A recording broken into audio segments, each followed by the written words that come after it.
Qısa fasiləmizdən dərhal sonra qaldığımız yerdən davam edirik. Proqramımızın ikinci yarım hissəsinin qonağı artıq günlərdir anonslardan, anonsumuzdan gördüyünüz qədərilə çox maraqlı və fərqli mövzulardan danışacağıq. Dəyərli izləyəcəyimiz, sağlamlığımıza rəqəmlərin sehirli toxunuşlarından, sehirli yanaşmalarından danışacağıq. Hansı ki, efirimizi bir qədər fərqli və maraqlı mövzular əhatəsində aydınlaşdırmağa çalışacağıq ki, insan sağlamlığında onun ruh halı, enerjisi və inancları çox böyük rol oynayır həqiqətən də. Odur ki, bu maraq doğuran mövzulara aydınlıq gətirəcək bizim peşəkar qonağımız, hansı ki, numeroloq və eyni zamanda rəqəmsal psixoloqumuz Kəmalə xanım Mürsəlova studiyamızın özəl qonağıdır. Xoş gəlmisiniz Kəmalə xanım. Xoş gördük. Hər vaxtınız xeyir olsun. Sizi görmək xoşdur. Bizim üçün də çox xoşdur. Sizin çox gözəl enerjiniz var və o enerjindən həm özümüz, həm də izləyəcəyimiz faydalanmış olacaq inşallah. İstəyəcəm ilk olaraq aydınlıq gətirməyə çalışaq numerologiya sahəsini. Ümumiyyətlə, numerologiya nədir və insan həyatına hansı aspektdən yanaşır, hansı aspektdən baxır? Numerologiya çox önəmli şeydir. Yəni, bugünkü gündə qədim elmdir. Onun kökü Pifaqora dayanır. Ümumiyyətlə, bütün insanlara, xalqa demək istəyirəm ki, çox adam elə bilir ki, bu faldır. Yəni, fal ilə qarışdırırlar. Numerologiya sizə oturub çox böyük bir elmdir. Bəli, çox böyük bir elmdir. Hətta mən ona bilgi deyəndə Türkiyədən alimlər var ki, bizlə əlaqə saxlayıb demişdilər ki, Kəmalə xanım ürəklə deyə bilər ki, bu böyük bir elmdir. Bəli, həqiqətən. Bəli. Ona görə, yəni indi bugünkü gündə mən də deyirəm ki, bu rəqəmlərə dayanan çox böyük bir elmdir. İnanın ki, yəni bir də onun dəqiqliyinə söz yoxdur. Çünki bu hər bir kəsin ruhsal aləmdən, yəni oradan artıq hansı rəqəmlərlə, hansı gündə, hansı ailədə doğulacağı bir öncədən, yəni çünki biz bədən olmadan əvvəl ruhuq. Bəli. Ruh var, sonra bədən oluruq. Yəni, numerologiya elminin, numeroloji analizlərin bizim xarakterimizə, güclü tərəflərini və yaxud da həyat yolunu necə müəyyən eləməyə kömək eləyə bilir? Həqiqətən də həyatımızdakı hər hansı bir maneələri numeroloji analizlərlə öhdəsindən gələ bilərikmi? Əlbəttə ki, gəlmək mümkündür. İnanın ki, indiki gənc nəsil şanslıdır. Nəyə görə? Çünki bugünkü gündə belə qədim bilgilər, qədim elmlər üzə çıxmışdır. Üzə çıxmışdır, düzdür. Çoxsa yəni o qədər də dərindən bilmir buna. Yəni hətta uzmanlar özləri belə, numeroloqlar özləri belə, yəni bəzi yəni doğru düzgün olmayan, bəzən bir çox yəni ifadələr işlədə bilirlər və yaxud da ki, nəyisə səhv deyə bilirlər. Yəni bu elm bizə ortalığa çıxan təzədir, yəni bir neçə ildir. Amma bütün bunlara baxmayaraq, yəni əgər sən savadlı bir numeroloqsansa, onun altında pedaqoq, psixoloq, ondan sonra karma bilikləri, bilinçaltı, yəni şuuraltı bilikləri varsa, bu əlbəttə ki, tam o deyilləri daşlar yerinə oturdu beynində, hər bir şey yerinə oturdu. Numerologiya bundan ötürüdür. Yəni əslində numerologiya bizə oturub o necə gələcəyi demir ki, səndə filan şey olacaq, o olacaq, bu olacaq. Bizim bugünkü günümüzə baxır numerologiya. Bilirsiniz necə baxır? Siz bugün tutaq ki, problemlərin içindəsiz. Numerologiya elə bil ki, o sizin sabahki möhtəşəm halınıza olan bir addımdır. Siz yetər ki, başa düşün, anlayın. Əgər bir insan anladısa bir şeyi, o zaman şəfa başlayır. Əlbəttə. Mən düşünürəm ki, elə şəfa da müəyyən qədər ruhumuzdan asılıdır. Özümüz addım atmalıyıq, özümüz can atmalıyıq bu istiqamətə. Doğum tariximizdəki rəqəmlər, ümumiyyətlə adımızdakı hərflərin sayı, adımızdakı hərflərin hansı olması həyatımıza təsir eləyirmi həqiqətən və bu haqda nələr qeyd eləyərdiniz? O qədər təsir eləyir ki, Gülnar xanım, çox təsir eləyir. Deməli, bizim doğum tariximiz orada hansı gündə doğulmuşuq, hansı ayda doğulmuşuq, il, onların toplanması, onun bizim orada missiyamız var, orada bizim xarakterlərimiz var, karmamız var, sınaqlarımız, şuuraltı qorxularımız var, zəif tərəfimiz, güclü tərəfimiz, hədiyyələrimiz, hər şey orada gizli saxlıdır. Onu biz ortalığa çıxardıb, yəni ona görə deyirəm ki, deyəndə bəzən şuuraltıdan danışır, çünki bu şuuraltıdır. Baxın, elə bilin ki, siz şuur altında nə var? Yəni, insan travma yaşayır, bir çox problemlər. Ona əgər psixoloq və yaxud da bilincaltı, belə deyək, şuuraltı mütəxəssislər, terapistlər bir 5-6 seansa ortalığa çıxardarsa, numerologiya onu 15 dəqiqəyə sizin bütün şuur altında olan hər bir şeyi bir ortalığa qoyur. Və əlbəttə ki, yəni onun çarəsini də, onun hansı yolla, hər kəsin özünün yolu var. Yəni numeroloqlar çoxdur. Kimsə hansısa yolu. Əlbəttə ki, mənim yolumda da bəşər qanunlarını biz aşmırıq və insan da oradan şəfalanır. Çünki başa düşərsə, anlayarsa şəfalanır. Yox, başa düşməzsə o zaman yəni şəfa baş vermir. Ona görə mütləq lazımdır ki, sizin qarşınızdakı pasient, yəni o danışan deyirlər, o bir şeyləri başa düşsün, anlasın. Və ondan sonra həyatı tamamilə dəyişməyə başlasın, dəyişməyə Və istiqamətlənsin. siz yönləndirmə dediniz bayaq, yəni uşaqlar üçün, uşaqların tərbiyəsində, onların yönləndirilməsində, gənclərin peşə seçimində o qədər önəmlidir ki, numerologiya. Yəni bəzən elə olur ki, anasının, atasının təkidi ilə gedir, həkim olur. Amma baxırsan ki, bu həkim deyil. Bunun başqa deyir ki, Kəmal xanım, mən o qədər istəmişəm o peşəni.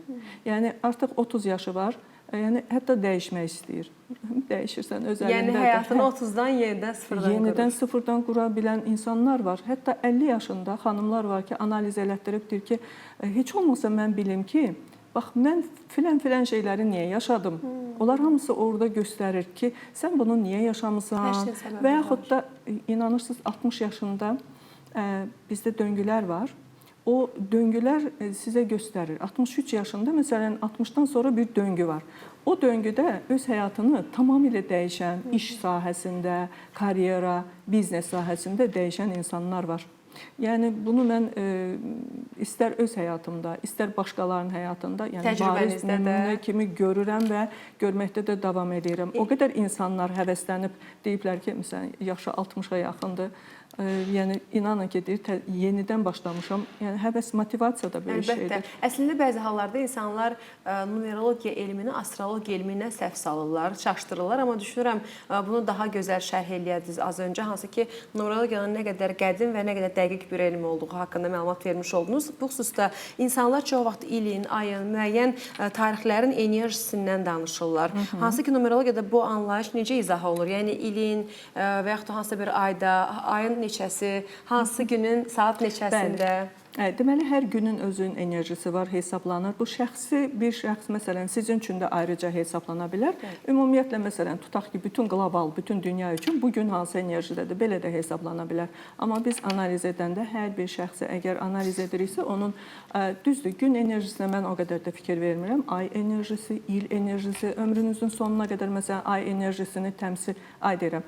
İl enerjisini göstərən cədvəllər veririk ki, orada hər birdən, bir rəqəmindən 9-a qədər enerjilər var. Deməli, biz elə belə o bir enerjisində doğuluruq. 2, 3, 4, 9-a çatanda tamamlanırıq. Bax, uşaq ana bətnində də 9 ay olur, sonra yəni doğulur bu dünyaya. Burada da bizdə 9 deməli rəqəmlərlə işləyirik. O 9-da tamamlanırıq, hədiyyəmizi alırıq. Əgər o 9 il ərzində gözəl işlər görmüşük, hərəkət eləmişiksə, mütləq hədiyyəmizi alırıq. Yəni orada görünür ki, hətta bizim hesablamalarda nədən hədiyyə alacaqsın. Ondan sonra keçirik yenidən bir enerjisinə, o bir enerjisində də yeni bir işə başladınsa, o iş sənə 9 il ərzində fayda və gözəl, yəni güzəran gətirəcək. Bəzən insanlar ümumiyyətlə həyatlarında eyni problemlərin təkrar baş verdiyindən şikayətlənirlər. Eyni tipli insanlarla mütəmadi, eyni xarakterli insanlarla münasibətə girdiklərindən şikayətlənirlər. Numerologiyada ümumiyyətlə bu mövzuya necə yanaşılır? Yəni eyni problemi təkrar yaşayan insanlar numeroloji analizlərdə nələri necə dəyişirlər ki, problemləri həll eləmiş olurlar?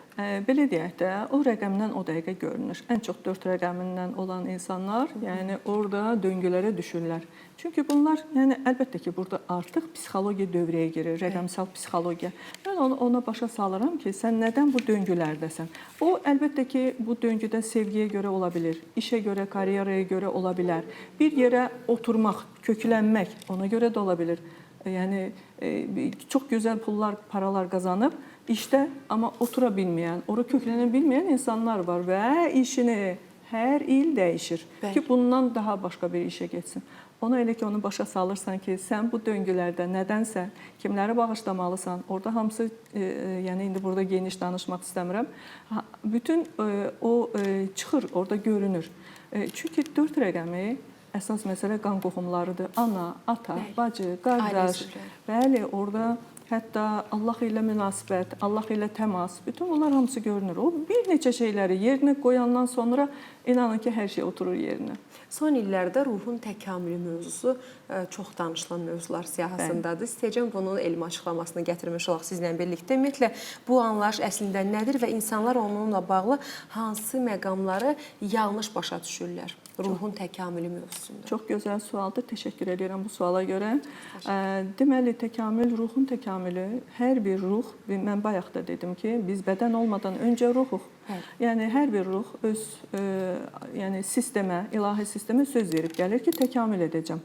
O təkamüldə yenə o 9 mərhələdən ibarətdir. Yəni 7, sonra o 8 ilə 9 da bizim enerji sahələrimizdir.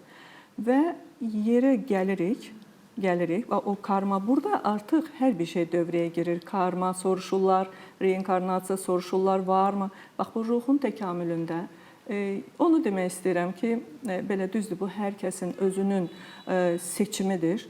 Amma bizim müqəddəs kitabımızda yazıldığı kimi insan bir dəfə gəlir, bir dəfə də gedir bu dünyadan. Yetər ki, o gəldiyin həmən deməli, o bir dəfə gəldiyin vaxtı dəyərləndirəsən.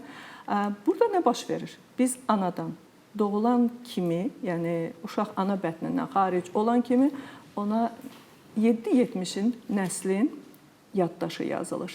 Hara yazılır? Şuur altına düşür. Bu təkcə bizim hüceyrələrimizə, onurğa sütunumuza yazılmır. Ora DNK kimi qoyulmur. Deməli, başqa, çünki biz zənnlər dünyasında yaşayırıq, illüziya dünyasında yaşayırıq və şuur altına düşən həmən o yaddaş, nənə-baba yaddaşı artıq nə edir? Biz elə zənn edirik ki, bu bizimkidir.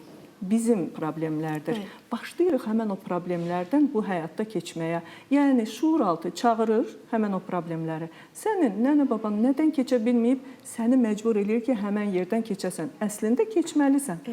Elə karma da odur ki, sən nənə-babalarının keçə bilmədiyi problemləri keçəsən, savabını onlara göndərəsən, rahat, xoşbəxt yaşayıb gedəsən. Vəssalam.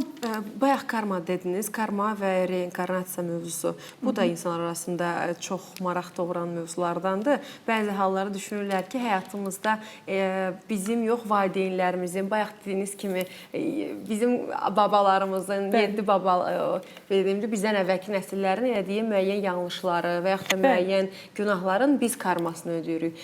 Numerologiyada bu həqiqətən öz təsdiqini tapmaqdadır. Bilirsiniz necə? Biz onların karmasını ödəmirik. Sadəcə bu bir estafet kimi başa düşün bunu. Niyə görə? Bax, ağacı təsəvvür edin gözünüzün qabağında. Ağacın nəyi var? Kökü var, gövdəsi var, budaqları var, meyvələri var. Siz elə bil ki, bugünkü gündə meyvəsiz, ya budaqsız, gövdə anadır, atadır, kökdə isə kimlər durub? Nənə-babalar dünyasını dəyişmişlər. Yəni, sanki siz bugünkü gündə onlara savab göndərməklə onların keçə bilmədiyi yolu keçib savabı onlara göndər, o kökə, ağacın kökünə su tökürsünüz.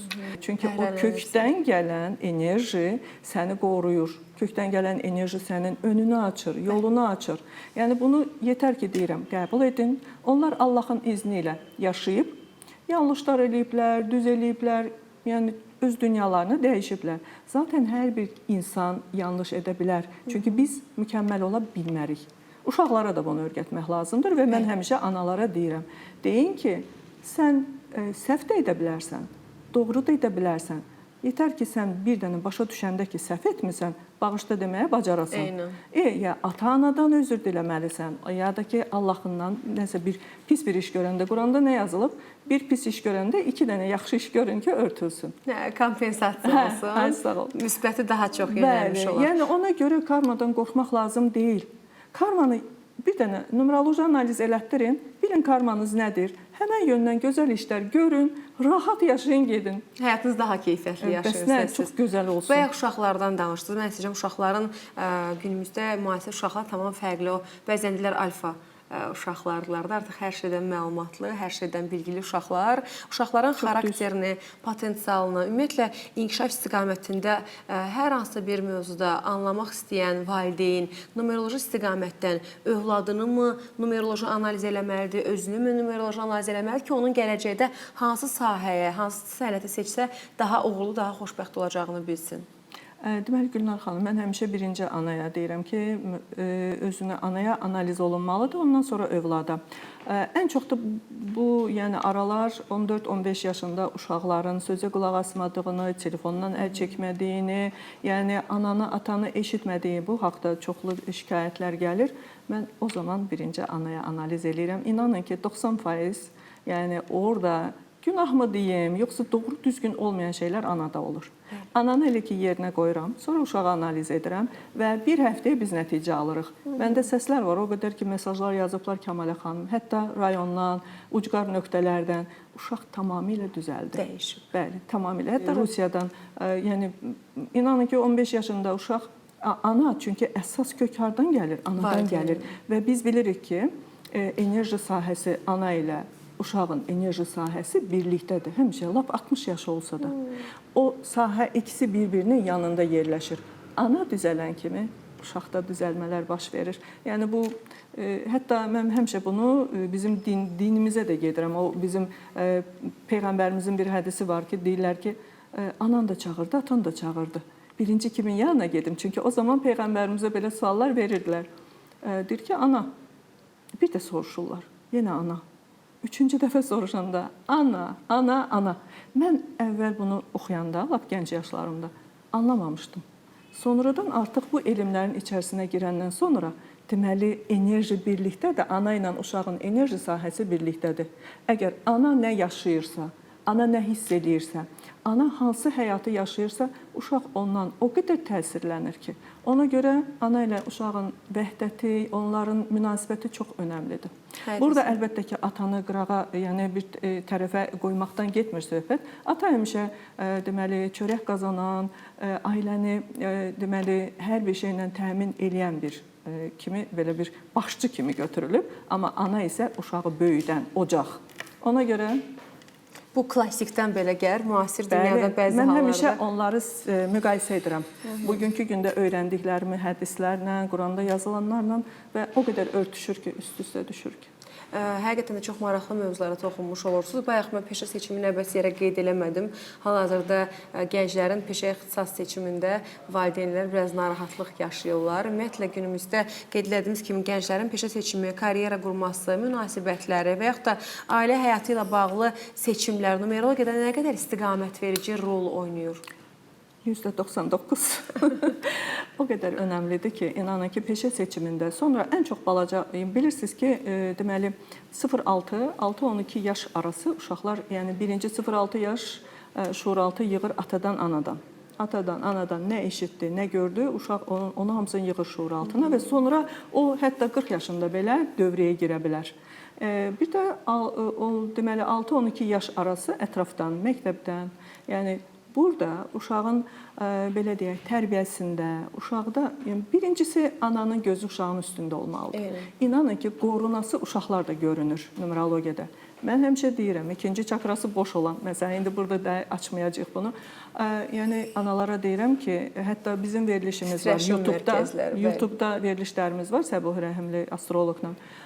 Orada mən yəni öyrədirəm. Analar özləri hesablasın, necə bir şeylər. Yəni ikinci çakra boş olan uşağı, yəni qorumaq lazımdır. Hər şeydən qorumaq lazımdır. O zaman bunun indi siz özünüz təsəvvür edin, numerologiyanın nə qədər önəmi var və biz bunu dönüşdürə bilirik. Əlbəttə ki, anadan başlayırıq.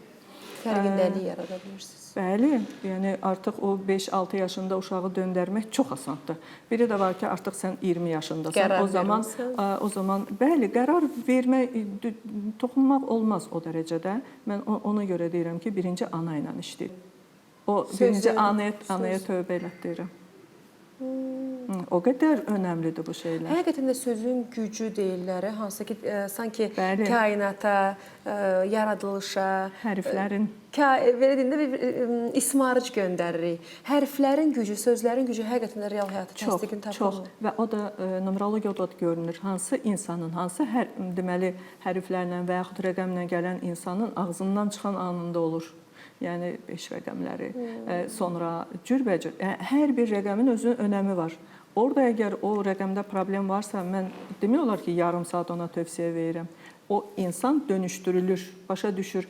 o 2 həftə, 3 həftə həmən şeyləri etməyəndə artıq hər şey yoluna düşür. Bəzən ağlımıza həyatımızla bağlı mənfi bir hadisə gəlir. Yəni təxəyyül, bundan sonra məsələn övladımın xeyir işini görə bilməyəcəm, hansısa bir məncə düşünürəm bütün insanlarda olur belə. Yox. Yox. Numerologiyada o görünür. Hansı rəqəmlərdə daha çox olur və mən artıq heç soruşmağa ehtiyac yoxdur. Deyirəm ki, sizdə bu var, bu var, bu var. Deyir ki, hə Kəmal xanım, elə bil əlinizdən qoymusunuz. O nə ilə bağlıdır? Yəni o da mı sifarişdir kainata? Belə deyək də, o sifariş deyil. O insanlar, bax 6 rəqəmi ilə gələn insanlar mükəmməl olmağa çalışdıqları üçün mükəmməl həmişə əndişədə, vəsvəsədə olurlar ki, bunu düz etdim, bu işi doğru düzgün etdim və yaxud da ki, görəsən imtahandan necə gələcək qayğısı olur onlarda. Gələcək qayğısı olan insanlarda, ən çox da qadınlarda nələr baş verir? Əlbəttə ki, o fikirləşəcək, aman ölərəm, uşağım tək qalar, görəsən nə olacaq? Bunu başqa rəqəm eləmir 6 kimi. Və oradan da yəni bir çox problemlər. Çünki 6 üçüncü gözdür. Üçüncü gözdə epifiz bezi, orada hormonlar deməli ifraz olunur və bir də görürsən ki, yəni onların düzdür, hissiyatları güclü ola bilər. Amma o çox belə vəsvəsəli olan qadınların bax üzündə, gözündə, burnunda mütləq tıxanıqlıq olur. Mütləq. Yəni soruşursan deyir ki, hə artıq əməliyyat etdirmişəm, burnumun çəpəri əyri idi, nə bilim. 6 rəqəmi necə hesablayırsınız bəs? 6 ayın 6-sında doğula bilər. Yaşam yolu 6 ola bilər. 15-də bəs? 15 də 6-dır da. Aydındır. Mənim o zaman burnumun tıxanıqlığı, gələcəyə doğru belə əndişələrimin, narahatlıqlarımın olmağı hal-hazırda artıq o bütün daşlar yerini aldı da belə deyim. Belə deyək ki, mən bircə kəlmə söz deyirəm. Deyirəm ki, gecə-gündüz o məsələn bir dənə kod var. Onu verirəm, deyirəm ki, məsələn, Allahım mükəmməl olan tək sənsən, mən mükəmməl deyiləm. Bitdi. O insan onu başa düşdü. Çünki sən mükəmməl olmağa çalışdıqca sistem sənin həyatında xaos yaradacaq. Ya ağlın qarışacaq, ya içində bir sıxıntı olacaq, ya özün-özünə bir şey tapacaq, ya evdə nəsə xarab olacaq. Hansısa bir elektrik əşyası. Yəni altılar Allahla həmişə təmasda olmalı. Necə? Bir problemi var. Allahım filan iş, mən bir mesaj istəyirəm səndən, ya Rəbbim, mən bu işi necə görüm? Yəni mütləq sənə mesaj gələcək həmin gün ərzində. Mütləq, yəni mümkün deyil. Çünki 6 üçüncü gözdür. Çox maraqlı həqiqətən də. Numerologiya elmi, tam səmimi deyirəm, bizim proqramımızın, eləcə də Xoş Sabah səhər proqramımızın daimi izləyiciləri çox gözəl bilir ki, mən numerologiya elminə həqiqətən çox maraqlanıram. Numerologiya çox dərin və çox şaxəli bir elmdir.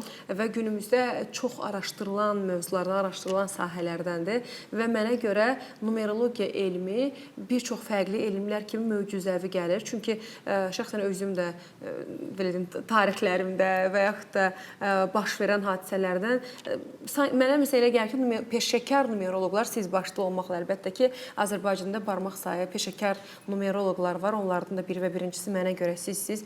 Və mən elə düşünürəm ki, sanki peşəkar numeroloqlar insanı uşaqlığından tanıyır və sanki bizim evimizdə olurlar da onlar bütün gün. Heç birinci dəfə tanısanız belə, birinci dəfə ünsiyyətə keçsəniz belə hamını çox gözəl tanıyırsınız və çox gözəl analiz eləyə bilirsiniz. Ən gözəl tərəfi də odur ki, kiçik bir ona məsləhətlə həyatı dəyişir. Eynən.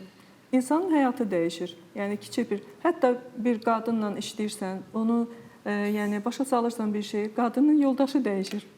Demək ki, yaxşı yöndən. Demək ki, qadından çox şey asılıdır. Qadın çox şey asılıdır. Biz belə filmlərdə də deyirlər, qadın böyük qüvvədir. Doğrudan qadın böyük qüvvədir. Qadın belə deyək də, bütün istər belə hər tərəfli götürsək, qlobal götürsək, ya da ki, ailəni götürsək, bir ailədə qadının enerjisindən çox şey asılıdır. Ona görə bizim dinimizdə də həmişə deyilib ki, qadına önəm verilib ki, qadın sakit olsun ki, yəni o uşaqdan, o düzəndən, onun beyni sakit olanda deməli ailədə də hər şey gözəl olacaq. Yəni qadın başqa ümumiyyətlə qadın çox həddən artıq karyeraya getsin, çox da belə, yəni burdan qabağa gedim. O zaman o bir də görəcək ki, evdə uşaqda nəsə, hansısa uşaq xəstələndi.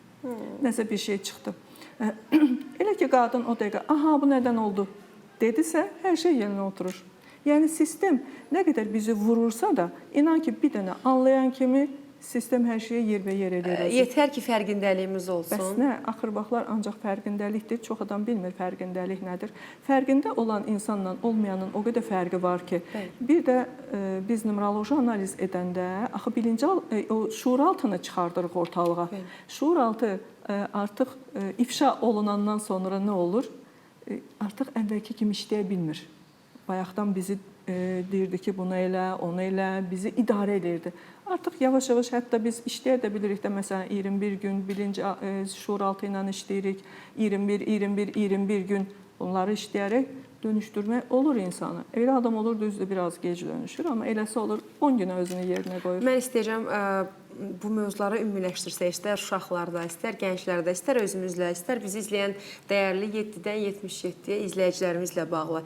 İnsan həyatında uğur və xoşbəxtliyi, istər şəxsi həyatında, istər ailə həyatında uğurunu, xoşbəxtliyini daha çox rəqəmlər müəyyən edir, yoxsa insanın öz seçimləri və qərarları sayəsində uğurlu və yaxud da uğursuz, xoşbəxt və ya bədbəxt olur? Bu da gözəl sualdır. Çünki çox adam elə bilir ki, numeroloji analiz elətdirəcəm, mənim həyatım gül çiçək olacaq.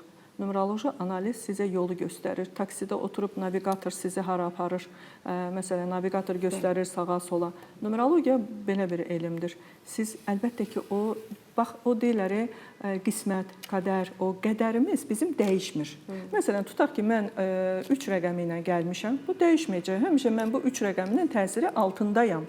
Amma o 3-ü gözəlcə, yəni yerinə qoymaq üçün mənə dediyi şeyləri etmək və oradan da gözəlcə yaşamaq, karyeramı eləmək, pul paramı qazanmaq və yaxud ailəmə faydalı olmaq, ya da ki, o üçün tam tərsi olan bir yoldan, mən çünki o iki yolun ikisini də ona başa salıram və o yola mane olan şeyləri başa salıram. O da hamısı rəqəmlərləndir və yəni o bizim özümüzdən asılıdır ki, bizim seçimimizdir. Mən pozitivi seçirəm, yoxsa negativi, müsbət və yaxud da ki, mənfi. Ona görə deyirəm, anlamaq hər şeydir, şəfadır. Eynən. Çox təşəkkür edirəm sizə. Qızıldan dəyərli zamanınızı ayırıb gəldiyiniz üçün. Şəxsən öz adıma doymadım sizlə söhbətləşməkdən. Sadəcə efir vaxtımız məhdud olduğuna görə yavaş-yavaş proqramı yekunlaşdırmalıyam. Çox dərin təşəkkürümüzü bildiririk Kəmalə xanım sizə. Hər zaman gəlin. Sizlə efir bölüşmək həqiqətən çox böyük zövq vericidir mənim üçün. Düşünürəm izləyicilərimiz də ən az mənim qədər faydalandı bu proqramımızdan. Məhsuldar proqramın sona doğru çatdıq. Qeyd edeyim ki, 055 816 70 88 və aşağıda qeyd olunan bütün koordinatlar Kəmalə xanımın şəxsən özünə məxsusdur. Qeyd olunan nömrələrlə əlaqə də saxlaya bilərsiniz, ünvanlarla yazı da bilərsiniz, sosial şəbəkəmizi izləməyə də ala bilərsiniz və numerologiyanın nə qədər fərqli və nə qədər dərin, möcüzəvi bir elm olduğu ilə bağlı özünüz də araşdırma aparıb, özünüzü daha da bu sahədə maarifləndirə bilərsiniz və həyat yolunuzda nələrsə yolunda getmirsə, nələrsə axarından, cığırından çıxıbsa, demək ki, özünüzdə müəyyən qədər düzəlişlər eləməyimizə, özümüzdə müəyyən qədər düzəlişlər eləməyimizə ehtiyacımız var. Bugün biz numeroloq və eyni zamanda rəqəmsal psixoloqumuz Kəmalə xanım Mürsəlova ilə çox maraqlı bir efirin sonuna doğru çatdıq. Bu günlük, bu həftəlik bu qədər. Özünüzdən və rəqəmlərdən müğayət olun. Xudahafiz.